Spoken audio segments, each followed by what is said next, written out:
Assalamualaikum warahmatullahi wabarakatuh. Salam Om Swastiastu, Namo Buddhaya, salam kebajikan. Perkenalkan, nama saya Fadli Eka Setiawanisa. Saya dari kelas C, jurusan Ilmu Ekonomi. Di video kali ini, saya akan membahas terkait dengan keuangan dan perbankan. Sebelum masuk ke pembahasan, yang terhormat selaku dosen pengampu mata kuliah keuangan dan perbankan yaitu Bapak Bobi Rantopayu, SSI, ME. Di pembahasan kali ini ada 4 poin yang saya akan bahas terkait dengan keuangan dan perbankan. Poin pertama, fungsi intermediasi perbankan. Poin kedua, asuransi. Poin ketiga, mekanisme kerja asuransi. Poin keempat, pasar modal.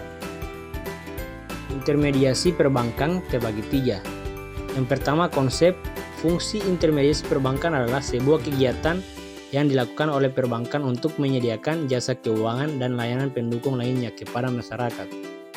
Yang ketiga, contoh. Perbankan membantu masyarakat dalam melakukan transaksi, menyediakan tabungan, mengeluarkan pinjaman, dan membantu dalam pengelolaan keuangan. Yang ketiga, mekanisme.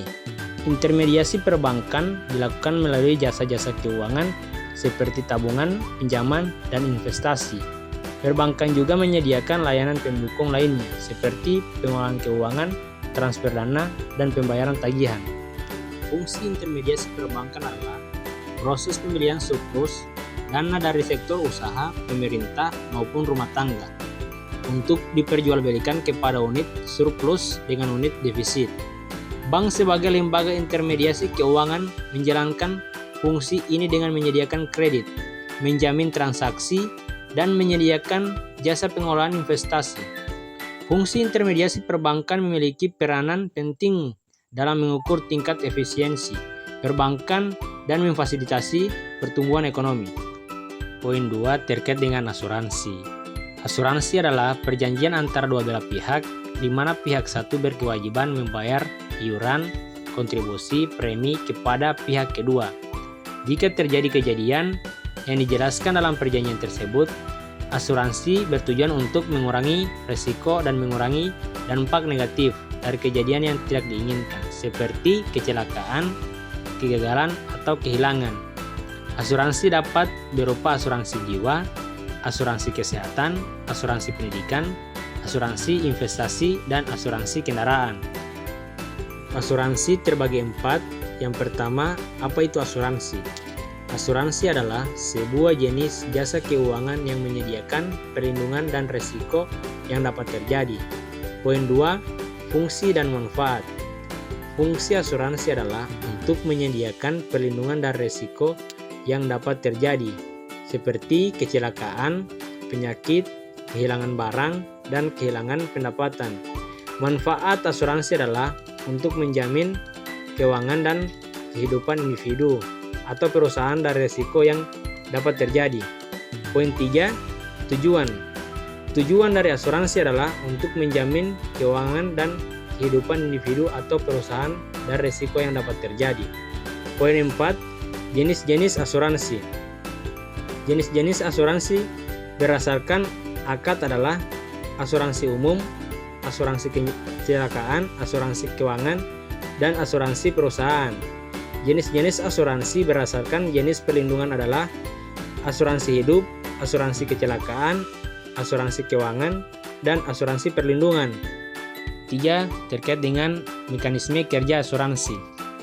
Cara kerja asuransi adalah proses pengumpulan dana dari beberapa pihak yang memiliki risiko kecil, lalu dijual kepada pihak yang memiliki risiko besar.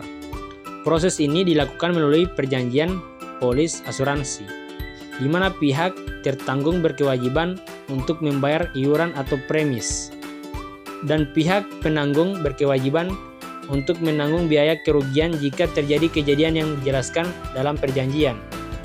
Mekanisme kerja asuransi terbagi 3. Yang pertama, apa itu premi? Premi adalah biaya yang harus dibayar oleh pemegang asuransi untuk mendapatkan pelindungan dan risiko yang dapat terjadi. Poin kedua, fungsi premi. Fungsi premi adalah untuk membantu asuransi membayar tuntutan yang dapat terjadi ketika risiko terjadi. Yang ketiga, apa yang dimaksud dengan unit link? Unit link adalah satu unit kecil dari jumlah total yang dapat diterima oleh asuransi jika risiko terjadi. Dan poin keempat terkait dengan pasar modal. Pasar modal adalah pasar untuk berbagai instrumen keuangan jangka panjang seperti saham, surat utang atau obligasi, dan reksadana. Dengan jangka waktu lebih dari 1 tahun, pasar modal dalam arti yang sempit adalah suatu tempat dalam pengertian fisik yang terorganisasi, tempat efek-efek diperdagangkan yang disebut bursa efek. Pasar modal terbagi 3.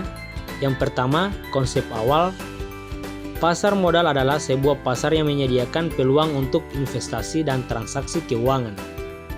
Poin 2, fungsi dan tujuan. Fungsi pasar modal adalah untuk menyediakan peluang untuk investasi dan transaksi keuangan, serta membantu dalam pengelolaan keuangan individu atau perusahaan. Tujuan pasar modal adalah untuk membantu dalam pengelolaan keuangan dan mempermudah transaksi keuangan. Poin ketiga, perkembangan pasar modal Indonesia. Pasar modal Indonesia telah berkembang pesat, terutama dengan peningkatan penggunaan teknologi dan infrastruktur yang lebih baik. Pasar modal Indonesia juga menjadi salah satu pasar modal yang terbuka dan terpadat di Asia Tenggara. Sekian pembahasan kali ini terkait dengan keuangan dan perbankan. Lebih dan kurangnya saya mohon maaf. Wassalamualaikum warahmatullahi wabarakatuh.